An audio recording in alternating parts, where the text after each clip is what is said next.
kusoo dhawow guriga maalin walba wax ka jabaan maanta qasaaladii oo cusub baan jabiyay intan dharka buuxiyay dharkii halkaan baco waaweyn kusoo guray alla laandari banaanka goorma ay ku dambeysay malaha tan yeeris ma aadin ciil iyo cadho halkaan alaabtay shaambooyadii soo aruuri gaarigii baan soo kornay rafaadka adduunka goorma ay ku dambeysay ninkii bicihii buu gaariga ka dajiyay 25 bucood waxa u malaysaa reeraan weligood wax dhaqanin hadda waa hal wiil kaliya dharkoodii meel halkaan dharkii ka soo buuxiyay bible lagu dhahay gurigii baan hagaajinaya asaga iyo mid yar baa israacay aniga ka yar baa soo hadhay inuu waa soo dhaqaajin kari waayay banaanku ka baqaaya laandariga kaliga ayaa joogna cidla cabsi boorsada fiiriyaan ku dhahay oday halkaan xalaalan lacag soo sariftay lacagtii odayga 10 wuxuu bay soo siiyay kala go'an mashiinkii way qaadan waayay ciil iyo cadho weyn ku noqo lacagtii haddana ku dhahay iga ceel odayga $10 lacagtii waan iska sarifanay cunugan wuu yaaban yahay wuxuu leeyahay meeshaan maxaa waaye kuwa dharada meesha ka soo dhacayaan la yaaban yahay shaambadii iska soo qaada dharkii lowdkii 10 iyo 20 iyo muuji wuxuu ahaay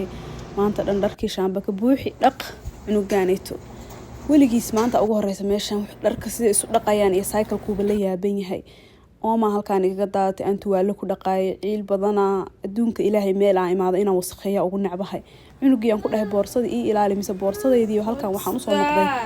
midba meel taalo naxdin weyna boorsadii alaabtii ku aruuri haddana allah qaada cunug yar oo 2 sano jira boorsa ii ilaali ilaa ku dhawaaba dhibaato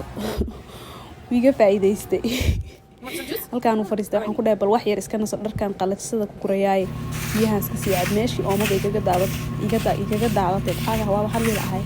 meeshii oomada igaga daadatay waan soo noqday oo halkaan aan xaaqayo meeshii nadiif baan ka dhigay